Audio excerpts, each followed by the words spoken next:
In this video, I want to walk you through creating a monthly planner within Microsoft Loop. So first thing to do is log into Microsoft, go to loop.microsoft.com and you'll come through to this page. You'll see the option up near getting started is a little plus.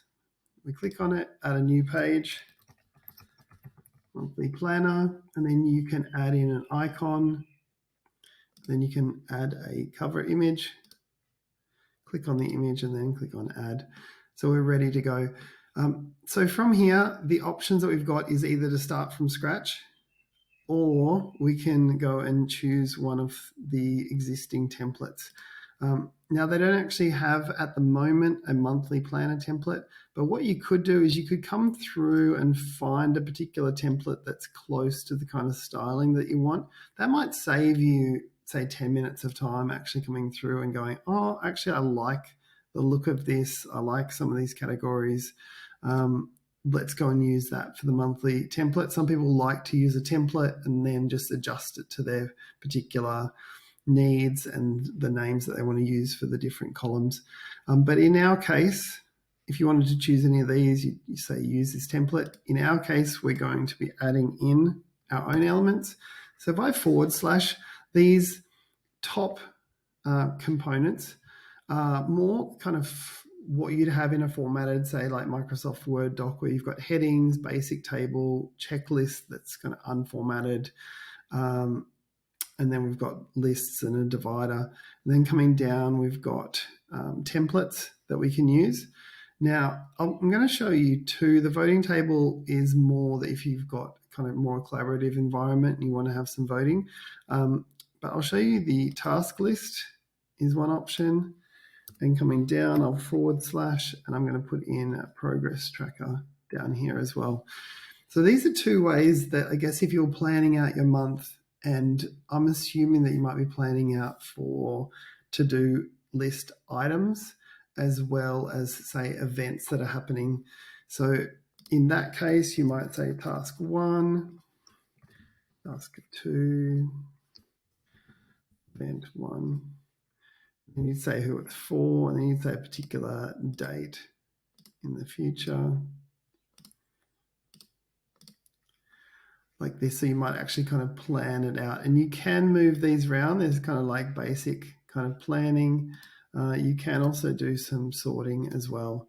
So that's the option if you're using that task list view. Now, if you're using the progress tracker, and let's assume in this case that we're just going to call this our monthly planner. What you would do then is you would take this where it's got like a work area, and I'm going to rename that and say task or event name. Who it's for, you could potentially not use this column if it's just yourself. We've got a progress, we've got an end date, and we've got this blockers column on the end. So let's look at how you could adjust this to suit that need of wanting to kind of put in your tasks and put in your events. So I'm going to say this is task 1, task 2, event 1. Move this up. Now, what I could put in here is I do have the option for progress.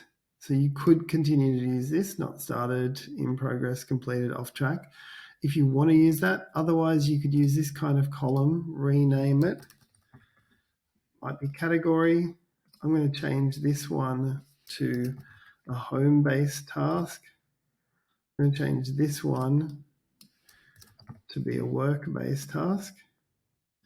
This one I'm going to delete, and jumping back in, I'm going to delete that last one as well.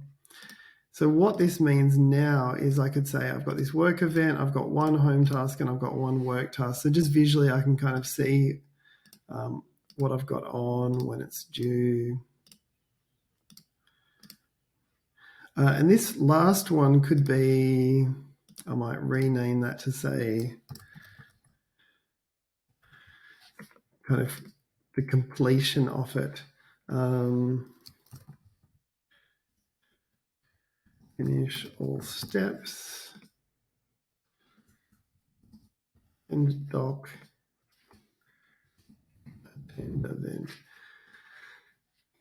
That way, we've got our monthly planner in here. We've got the tasks and events that are coming up. We've got the categories, the dates for it, and then we've also got these completion steps. So it could be like, okay, I've finished those steps, I've sent the doc, and I've attended that event. So you can kind of mark things off. It is definitely more of a checklist view, but at the moment in Loop, these are, I guess, the main options that you've got for being able to work through like kind of monthly plan, look ahead and be like, okay, what do I have coming up? You do have the options, like I was saying, to move these around. So that could be based on either priority or based on date. But that's probably the best ways of setting up a monthly planner at the moment. This more task list view, you can still kind of check those off as you're working through them. It's a little more basic, and I think the styling is a little more basic than, say, this kind of styling that's got the nicely shaded top row that we've got here. So that's how you can set up your own monthly planner within the constraints of using Microsoft Loop.